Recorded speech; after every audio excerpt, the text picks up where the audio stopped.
Hey guys, what's up? This is Insanity. Got a gameplay of Black Ops Cold War on PC.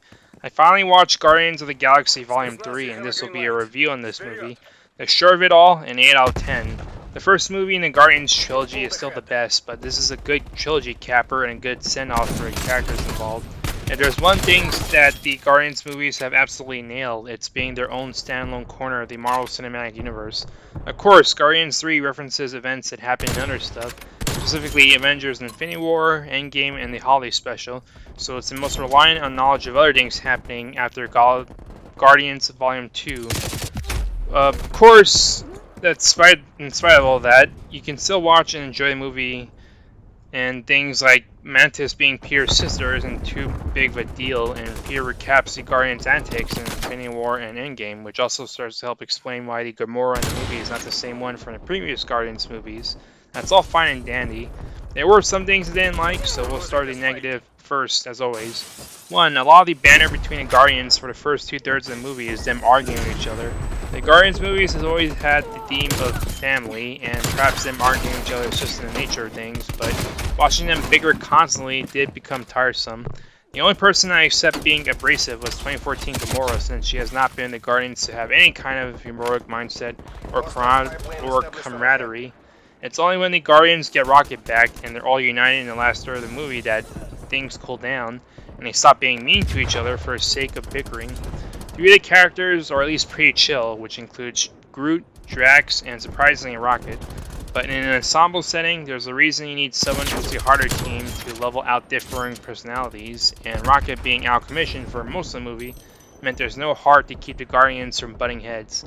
Another thing I dislike, which is more of a nitpick, is that the color is missing from Volume 3. The first two Guardians movies had a lot of color, with Volume 2 in particular being the most vibrant of the three, so it's kind of weird to have the colors feel a bit washed out. Even if it's to convey the sense that Volume 3 is intended to be a darker movie compared to the first two, it still feels off to lose all the color from the first two Guardians movies. The third thing I disliked was the villain. The High Evolutionary is good for what he was, a complete hate sink who's irredeemable, and a personal villain for the Guardian, who has been the main protagonist of the Guardians trilogy all along in Rocket, but becoming progressively unhinged did not necessarily need to mean constantly screaming hysterically, always near the end. Some of his line deliveries were a little too over the top to be taken seriously for how hysterical it became, especially when he comes face to face with a restored Rocket and calls him by his experiment name. But of course, that just means rooting for the villain's demise is very easy. Those were the primary things I disliked from Guardians 3. Fortunately, the good outweigh the bad, and Guardians 3 has plenty of things to like. The movie hones in on Rocket as a focus and finally shows his backstory, on top of having him be the most sincere and happiest he's ever been. I don't recall any notable scenes where he's snarking.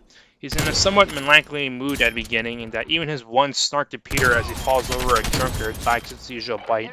He gets two excellent payoffs, one which includes accepting who he truly is and calling out his own name to the villain, and being made captain of the Guardians as everyone else decides to go on their own way. If Rocket was not your favorite character from the Guardians movies, I think Volume 3 might at least offer up some good reasons for why he was a fan favorite. Another thing I liked is the action. Guardians 3 gets an amazing one-take hallway fight sequence that showcases all the Guardians cleaning house, plus a one-sided beatdown on the villain.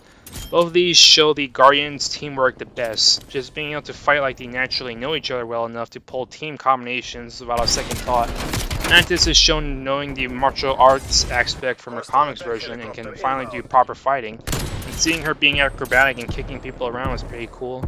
A third is seeing the Guardians conducting big rescues during the final battle, which includes children and animals that are caged for the villain's experiments. Rescuing civilians and non-combatants during the final act of a superhero movie has been done previously, but it's almost a novelty now these days when you have final battles either taking place in isolated locations or being personal confrontations, in the sense that civilians who are present end up being ignored. Seeing Guardians go out their way to rescue people truly helps hammer home that they've become a more heroic group since their humble beginnings. I really like that a lot. A fourth thing I like was Drax.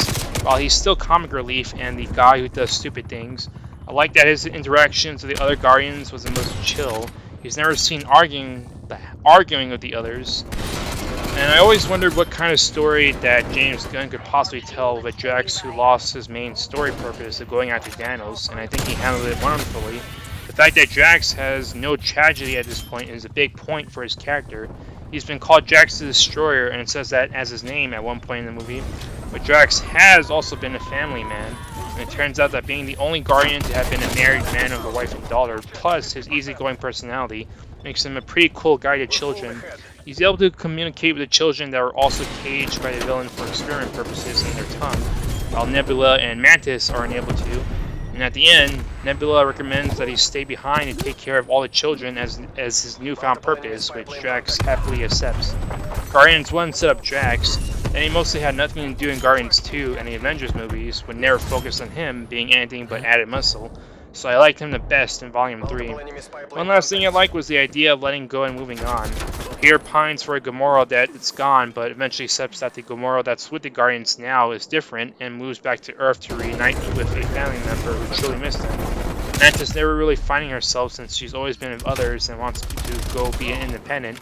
Drax, as mentioned before, already moving on from his goal of revenge of Thanos to purposelessness to becoming a family man, like he used to be. Nebula moving on from her past to remain firmly heroic and dedicated to protecting Nowhere along with Jax. And of course, Rocket, getting real closure for his past and remains firmly committed to being the leader of the Guardians to continue performing heroic deeds. Given the amount of sincerity on display, especially in Rocket's backstory, where all of his animal friends are just too darn sweet for their own good, it gives me hope that James Gunn's Superman legacy will finally give the world the Superman movie that they never knew they wanted, and most of James Gunn's signature elements will be downplayed in favor of making a sincere Superman movie, just like in Rocket's flashback scenes. Could probably do without all the extra heroes that he's willing to add to a Superman movie, but for now, I think he has my fave. Anyway, that's gameplay and commentary. Hope you enjoyed it, and Insanity is out. Later! Oh boy.